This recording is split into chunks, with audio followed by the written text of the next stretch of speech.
안녕하세요, 컴입니다. 오늘 5월 24일 화요일인데요.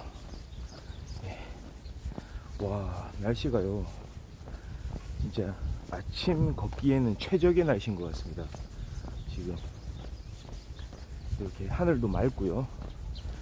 오늘은 구름이 거의 없는 그런 하늘이래요. 그래서 햇빛이 좀 쨍쨍하고요. 지금 기온이 대략 한 14도 정도 되는 것 같습니다. 살짝 선선한 바람도 불고요. 기온도 좀 높은 편인데 이렇게 살짝 바람이 불어주니 처음에 딱 집을 나섰을 때 약간 시원한 그런 느낌. 전혀 뭐 썰렁하다 이런 생각은 안 들고 시원하면서 뭔가 딱 좋은, 딱 그런 느낌. 다만 오후에 낮이 되면은 최고 기온이 한 32도까지 또 오늘도 올라간다고 하니까요. 더위에 좀 이렇게 주의를 좀 해야 될 것 같고요. 또 오늘 같은 경우에는 햇빛이 쨍쨍하네요. 그래서 좀 이렇게 눈을 보호하기 위한 선글라스 좀 착용을 했습니다. 정말 딱 좋은 시원한 날씨. 어느 정도 걸을 때는 이런 좀 선선함은 있어야 되거든요. 그걸 잘 맞춰주는 것 같고요. 미세먼지가 좀 수치가 높은 게 그게 조금 이제 아쉽네요. 미세먼지는 보통인데 초미세먼지 좀 나쁨으로 측정이 돼가지고요.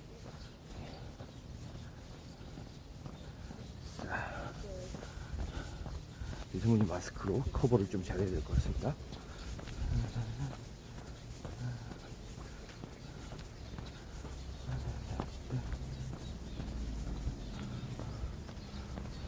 저 뒤쪽에 저 강아지가 원래 안 저랬는데 투정을 많이 부리더라고. 최근에 보니까 저기 보호자 아저씨한테 막 투정 부리는 모습을 좀 많이 볼 수가 있었습니다. 질풍노도의 시기인가요? 약간 그런 생각도 들고요. 자, 오늘도 이렇게 같이 출발해 보시죠.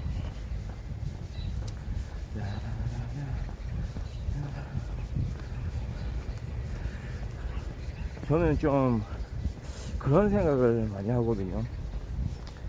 우리 보통 보면은 딱 새로운 정부가 출범을 하고, 또 새로운 그 말하자면은 정부 내각 구성, 이렇게 하잖아요. 시작을 하잖아요. 그러면은 공직 후보자들을 이제 지명을 하죠. 대통령이 지명을 하게 되는데요. 항상 그런 일들이 있는 것 같아요.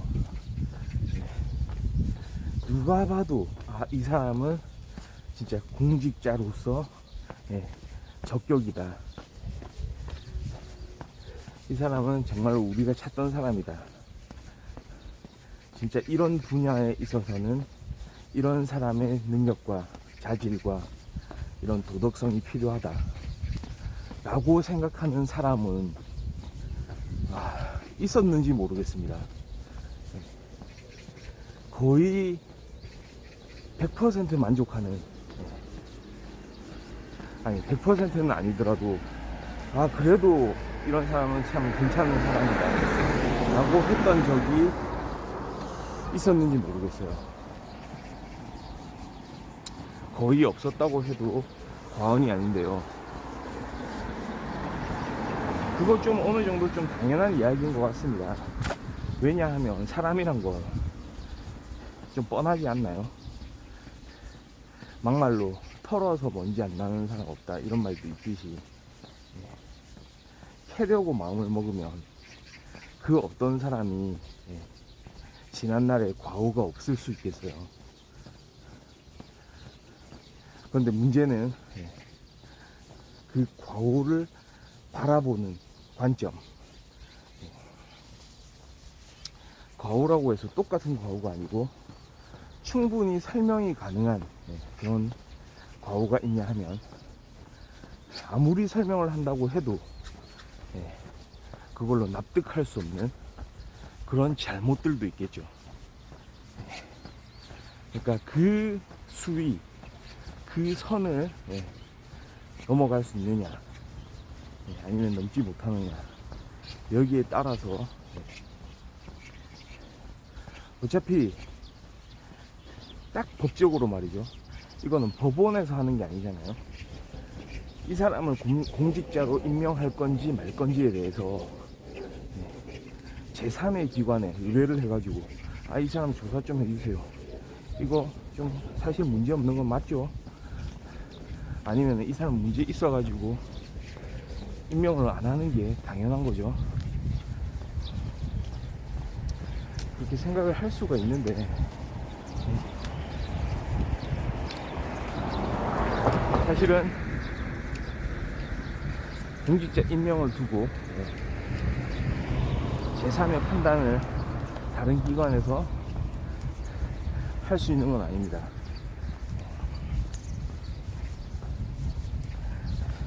그런 것까지가 포함된 게 바로 정치행위고요. 결국은 최종 결정권이 이제 대통령한테 있는 거죠. 그래서 대통령의 권한이 막강한 거죠. 그렇습니다. 그런데 또 이런 측면이 있는 거죠. 그 막강한 권한을 대통령이 말이죠 100% 휘두를 수는 없는 거죠. 그런 사례들이 너무 많았어요. 그러니까 최근에 한국의 역사가 말이죠, 그런 공직자 임명과의 부딪힘, 공직 후보자의 검증에 관한 그런 비판, 만약에 최근에 한 2010년도 이후 말이죠, 대통령 주변에 어떤 일어났던 에피소드들, 그 안에 있었던 이야기들로 하나의 역사책을 만든다면 단연코 가장 핵심적으로 부각되는 부분이 제가 봤을 때는 공직자 지명, 공직 후보자죠. 공직 후보자 지명, 공직자 임명에 관한 그런 이야기들일 거예요. 언제나 논란이죠.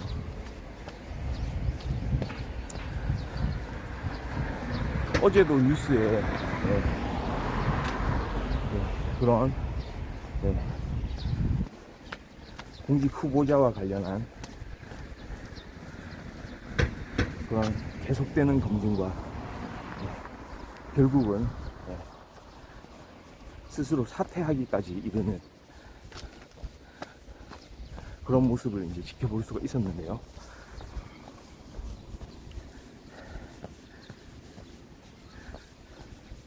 그러니까 또 여기서도 항상 그랬듯이 뭐 국민의 눈높이 이런 말이 나오곤 하는데요. 물론 시대 정신도 반영이 되겠죠. 시대 정신, 그 시대에 사람들이 중요시하는 그런 가치들, 거기에 어긋난다면 무언가 같이 일을 할 수 있는 그런 자격을 얻지를 못할 거예요. 요즘은 공정의 가치, 역차별을 받지 않을 그런 기회, 내가 스스로 뭔가 노력한 거에 대해서 충분한 보상을 받을 수 있는 그런 사회, 그런 것들이 최근 중요하게 이제 여겨지는 그런 이슈들인데요. 거기에 어긋난다면 함께 일을 하기는 아마 힘들 겁니다. 근데 물론 그렇게 좀 일반적인 측면에서 바라보는 우리 공직 후보자들에 대한 그런 임명과 임명 철회, 지명 철회죠. 지명 철회. 그 다음에 스스로의 물러나는 사퇴, 이런 것들을 보는 관점을 좀 다르게 해볼 필요도 있을 것 같아요. 그게 뭐냐면 결국 이런 거 아닙니까? 만약에 어떤 정부에서 공직 후보자가 될 사람을 지명을 하죠. 그러면은 검증 과정을 거칩니다. 그 전에 물론 해당 정부에서 검증을 하고 이 정도면은 되겠다 싶어서 지명을 한 거긴 할 거예요. 근데 항상 지명하고 나면 더 큰 문제들이 나오는 거죠. 그러니까 이제 조사를 하기 시작하는 겁니다. 그 조사는 언론이 담당하기도 하고요. 또 반대파가 하기도 하겠죠. 여기서 반대파라고 하는 건 꼭 여당과 야당, 상대방 정당만 말하는 게 아니고요. 정치적으로 이렇게 얽혀있는 그런 정치 집단들 사이에서 만약에 같은 정당에 소속 있다고 하더라도 충분히 검증을 실시할 수 있고 거기에 대한 반대되는 논리를 펼 수도 있다는 거죠. 아마도 그 방법은 물밑에서 조용히 이렇게 일어날 거예요.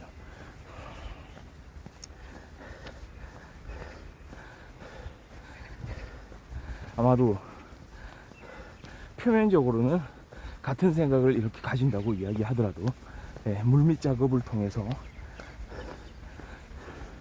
그런 사람에 대한 검증을 이어나가기도 할 겁니다. 그렇습니다. 여러 가지 그 안에서 논란이 있고 갈등이 있겠죠. 그런 과정을 생각을 해보면 공직 후보자를 임명 단계까지 이렇게 끌고 가는 게 얼마나 어려울지 예상이 됩니다. 주변에서 일어나는 그 많은 반대, 그리고 견제, 방해, 이런 것들을 결국은 감수를 해야 되는 거거든요. 그 감수를 하는 목도 결국은 최고 결정권자, 최고 책임자, 대통령한테 돌아가는 거죠. 물론 그 안에서 대통령이 모든 걸 다 할 수 있는 건 아니라고 봅니다. 어떻게 보면 그게 민주주의적인 요소이기도 한데요. 근데 사실은 어떤 의미에서는 결단력 부족일 수도 있어요. 그러니까 제가 주목하는 측면은 그 결단력 부족이 어디서 오느냐 이겁니다. 오늘 제가 하는 이야기의 핵심 주제가 이제 그건데요. 한번 생각을 해보세요. 사람들이 이야기를 하거든요. 여론이 조성이 돼요. 이런 사람이 어떻게 장관 후보자, 장관이 될 수 있단 말인가. 이 사람한테 드러난 이런 지난 시간 행해왔던 그 과오들, 그 문제되는 그런 사례들, 그런 일들,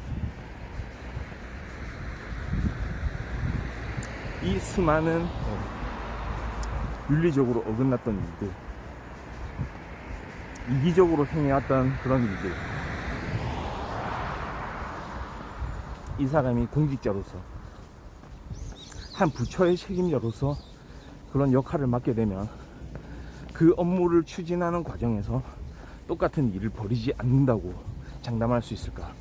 항상 사람들은 어떤 일을 맡게 되면서 뭐 유감스럽다, 그 부분은 뭐 조금 그런 부족한 면이 있었습니다. 국민의 눈높이와 맞지 않았습니다. 라고 이야기하면서 그래도 한번 맡겨달라고. 이제는 그런 일이 없을 겁니다. 국민의 눈높이를 잘 살필 겁니다. 그렇게 변명을 하면서 마치 완전히 다른 사람이 된 것처럼, 개과천선한 것처럼 얘기를 하면서 결국은 그 자리에 가기 위해서 온갖 수단을 이제 다 쓰는 거죠. 자, 여기서 이제 최종 결정권자의 시선이 좀 관찰되기 시작하는 거죠. 우리는 그 사람의 결정권자의 판단에 주목하기 시작하는 겁니다. 결국은 그 결정권자가 판단을 내려야 되는 거거든요. 물론 주변에서 같은 팀을 이루는 그 정치인들이 견해들을 밝히겠죠. 그리고 둘러볼 겁니다. 이걸 어떻게 해야 되는지. 그런데 요즘 들어서 말이죠, 지금의 정치판은 예전보다도 어떤 의미에서는 과거 지역 갈등이 첨예했던 그 시절보다 오히려 진영 간의 갈등이 더 극심할 때이거든요. 그게 지난 한 10년간, 10여 년간 좀 계속되어 온 그런 갈등인 것 같습니다. 그러니까 한국의 최근의 역사가 좀 그런 정쟁으로 이렇게 말미암아진 부분들이 많거든요.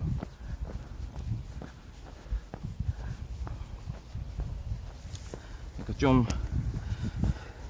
그런 부분이 좀 최적의 결정을 하는 데 있어서 좀 방해 요소로 작용을 하는 거죠. 그렇습니다. 결국은 대통령이 말이죠, 어떤 결정 권한을 가지고 있는데도 그 결정권을 제대로 활용을 못하는 그런 일들이 있습니다.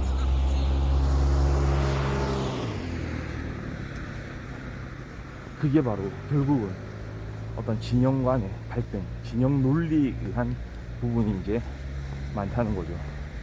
그러니까 이렇습니다. 생각을 해보면 상식적으로는 말이 안 돼요.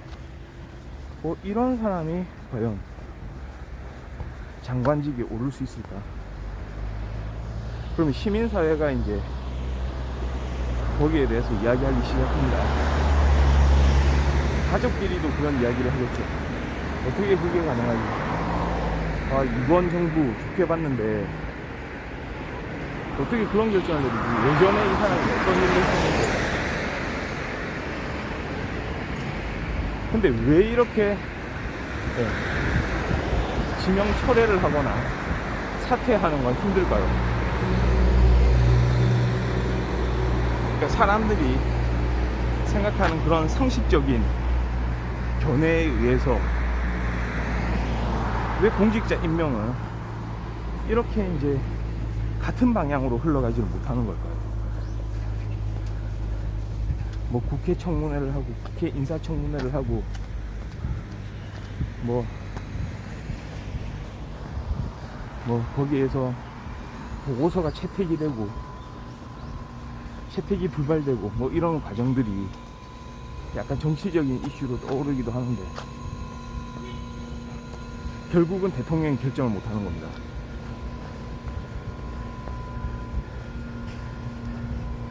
항상. 그리고 임명에 대한 그런 취소,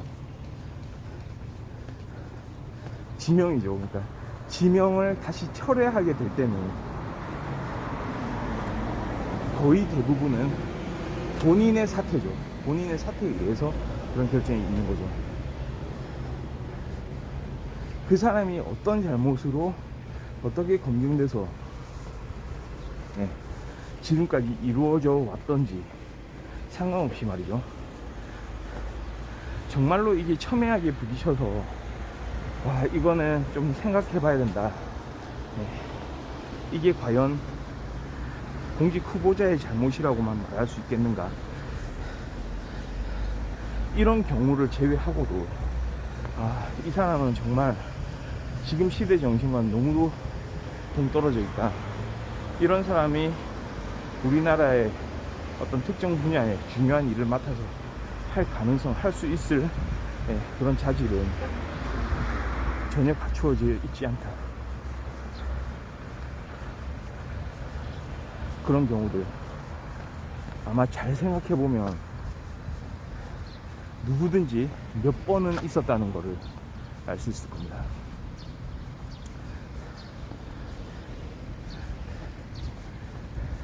심지어는 임명이 강행된 적도 있고요.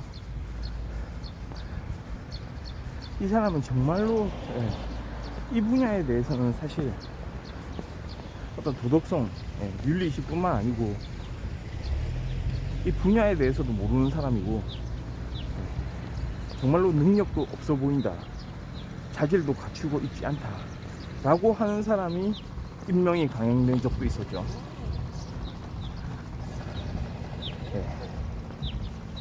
그런 일들을 생각해보면 도대체 왜 그런 일들이 일어나는지 생각을 해보게 되는 거거든요. 결국은 그겁니다. 대통령이 판단을 하겠죠. 또는 대통령 주변의 핵심 인물들이 같이 판단을 내릴 겁니다. 물론 이런 얘기를 할 겁니다. 지금 이 상황에서 이 후보자의 지명을 철회하면 국민들로부터 환영을 받을 수 있을지는 모르겠지만 그거는 순간이고, 사실은 그 지명을 받은 그 후보자의 세력들한테는 오히려 많은 비난을 감수해야 될 겁니다. 이런 이야기를 아마 할 것 같아요. 이게 일종의 이익 집단의 정치 비슷한 건데요. 공직 후보자로 지명을 할 때 말이죠, 100% 그 사람의 능력과 자질에 의해서 그 사람이 갖추고 있는 공직자로서의 그런 자질을 100% 반영해가지고 그 사람을 임명하기 위해서 그렇게 시도를 하는 게 아니잖아요. 결국은 본인이 지금까지 그런 해왔던 일들에 대해서 어느 정도 함께 해왔고 어느 정도 도움을 받았던 그런 사람들이 같이 이렇게 정부를 같이 꾸밀 수 있게, 꾸릴 수 있게 될 가능성이 많은 거죠.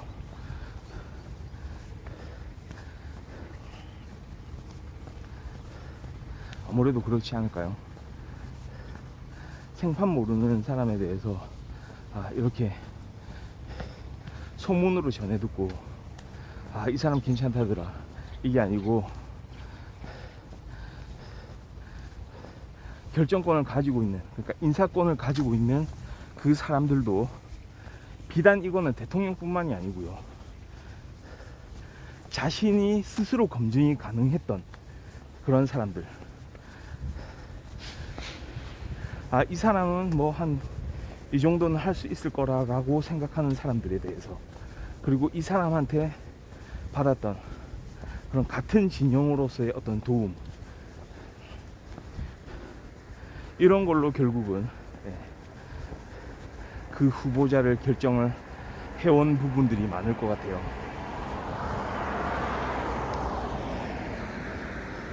여기서 이제 결국은 문제가 발생하는 거거든요. 다시 철회하는 건 어려워지는 거죠. 만약에 처음에 지명을 했다가 철회를 하게 되면 지명하지 않았던 것보다 더 나쁠 수가 있거든요. 원래 사람의 심리가 또 그렇죠. 무언가를 약속을 해놓고 그 약속을 철회한다면 차라리 약속하지 않은 것만 못할 때가 많습니다. 그게 특히나 이렇게 정치적으로 막 엮여 있는 그런 일들에 대해서 그런 판단을 내린다면 결국은 정치적으로는 이 사람과 마치 절교하겠다는 뉘앙스로 보여질 수도 있거든요.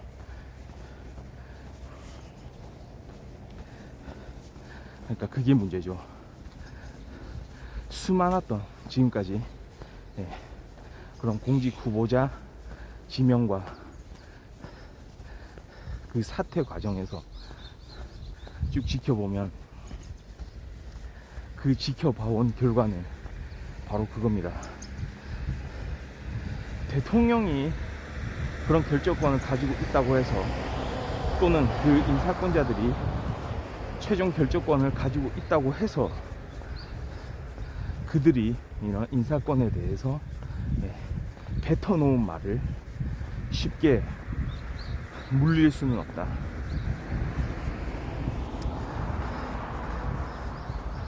그러니까 결국은 뭡니까? 서로 간에 이제 눈치 싸움인 거예요. 정말로 이거는 완전히 객관적으로 드러난 결과에 의해서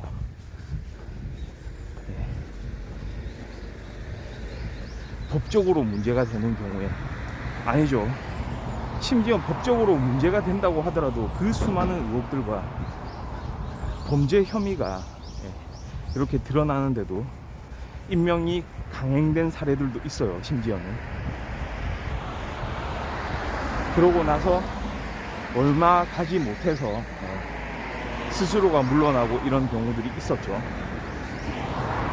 그러니까 그 정도 수준입니다, 결국은. 그러니 어떻게 생각해보면 자신이 잘 알고 있다고 생각하는 사람을 지명하는 거, 그게 좀 잘못된 걸 수도 있어요, 사실은. 그러니까 자신과의 친분보다는 객관적으로 드러난 그 사람의 능력과 자질, 성품, 도덕성, 이런 것들이 훨씬 중요할지 모릅니다. 특히 공직사회에서는 말이죠.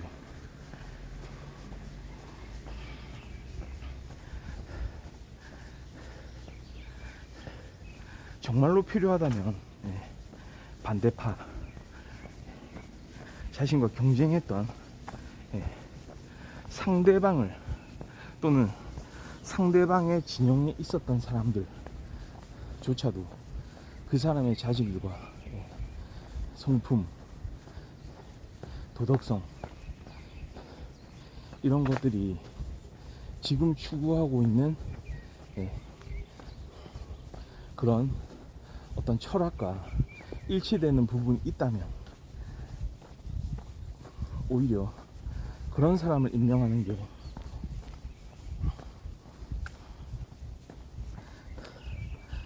실제로 많은 사람들이 동의하는 결과를 낳을 수도 있을 것 같습니다.